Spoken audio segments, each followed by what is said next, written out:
In a modest room shaped by poverty and prayer, the story begins without spectacle, only quiet expectation. St. John Bosco is present not as a healer, but as a shepherd, standing where human hope has already reached its fragile limits.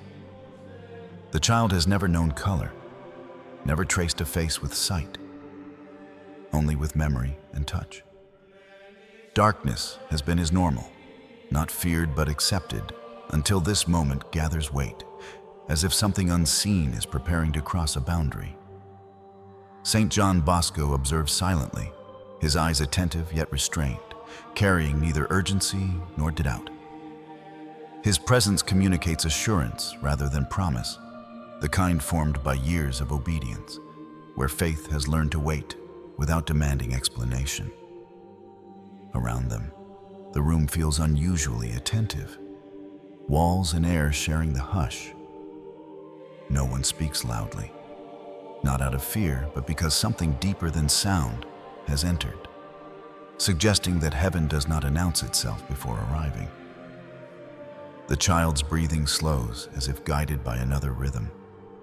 Small hands rest uncertainly, fingers curled inward, unused to anticipation. This is not the posture of expectation for a miracle, but the quiet surrender of one who has nothing left to imagine. St. John Bosco lowers himself beside the child, not towering above, but aligning himself gently. His movement carries no drama, only alignment, as though humility itself were positioning the space for something greater to pass through unimpeded. Prayer begins without announcement, words shaped softly, nearly dissolving into breath. It is not persuasive prayer, nor desperate plea, but communion, a voice resting within God's will, rather than pressing against it for outcome or proof. Time behaves differently now, stretching without tension. Minutes do not count themselves.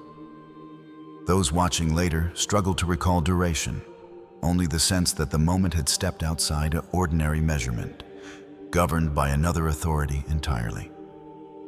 St. John Bosco's hand hovers briefly, then settles upon the child's head with deliberate gentleness. The touch is light, almost hesitant, carrying no command, only trust that God requires neither force nor volume to act decisively. Nothing changes immediately, and yet everything has shifted. The room holds its breath, not waiting for spectacle, but sensing that the boundary between the seen and unseen has grown thin, fragile and imminently ready to give way. The prayer continues in stillness, yet the air subtly changes, growing attentive rather than heavy. St. John Bosco does not raise his voice, but the quiet deepens, as if creation itself has leaned closer, recognizing that divine authority does not require force. The child's face tightens briefly, not in pain, but confusion, as something unfamiliar begins stirring behind closed eyes.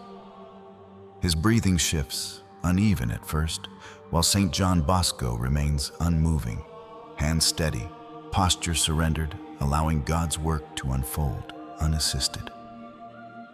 Without warning, the child speaks, hesitantly at first, searching for words he has never needed. He describes light, uncertain and fragile, as if language itself is learning alongside his eyes, while those present feel the moment crossing beyond human explanation. St. John Bosco does not react outwardly, offering no signal of triumph. His stillness anchors the room, ensuring the focus remains not on him, but on the undeniable intrusion of divine action, quiet yet absolute, rewriting the limits of physical reality. The child's voice grows steadier as he names shapes forming before him, edges and movements previously unknown. Wonder replaces confusion, not erupting in joy, but unfolding slowly, reverently, as sight settles into him like a long-awaited inheritance. Witnesses exchange glances, careful not to interrupt what feels sacred.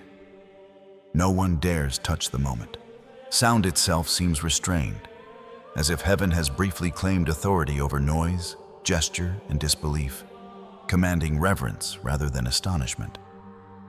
St. John Bosco gently lifts his hand away, not to end the miracle, but to acknowledge its source. The withdrawal is deliberate, emphasizing that the power never rested in his touch, but in God's decisive, merciful intervention alone.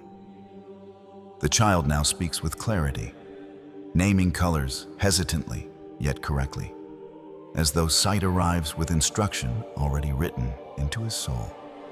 Each word confirms what logic resists, that blindness has surrendered without struggle to divine authority. No celebration erupts. Tears appear quietly, restrained by awe rather than excitement. The miracle does not fracture the room. It orders it, aligning hearts, breath, and attention toward the unmistakable presence of God, acting without spectacle or demand. In that sacred interval, certainty replaces doubt. The child sees, undeniably, irrevocably. St. John Bosco remains kneeling, eyes lowered, as if aware that heaven has passed through the room, leaving behind sight, silence, and reverent fear. After the moment passes, the room does not return to normal. It remains marked, as if time itself remembers what occurred there. Those present sense that they have not merely witnessed healing, but crossed into a space briefly governed by heaven. The child continues to look around slowly, carefully, absorbing the world with reverence rather than excitement. Sight is not seized greedily, but received as gift. Each color and shape approached with caution, gratitude, and quiet astonishment. St. John Bosco offers no explanation, no theological framing, no instruction. His silence teaches more than words could. He understands that miracles lose their weight when dissected and retain their authority only when allowed to remain sacred and complete.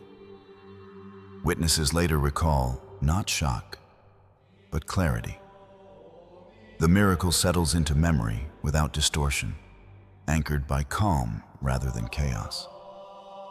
It becomes impossible to dismiss, precisely because it arrives without spectacle, argument, or emotional excess demanding belief. The child's parents weep quietly, not pleading anymore, but acknowledging. Their tears do not ask questions, they answer them. In that stillness, faith no longer feels like hope reaching upward, but recognition of God already standing near. Word of the event spreads carefully, guarded by restraint. Those who speak do so with humility, aware that exaggeration would betray the truth. The miracle does not grow in retelling. It remains unchanged, firm, and quietly authoritative. St. John Bosco returns to his work among the poor and forgotten, refusing elevation. The miracle does not alter his path, only confirms it. Obedience continues, unembellished, proving that sanctity is revealed not by wonders, but by constancy. For the child, sight becomes vocation. Every ordinary moment now carries sacramental weight, reminding him that the visible world is not guaranteed. Each sunrise, each face, bears the echo of that brief encounter with divine mercy. The Church receives the account not with haste, but discernment. Time tests the truth, and truth remains. The miracle stands, not because it is dramatic, but because it aligns perfectly with God's character revealed throughout sacred history.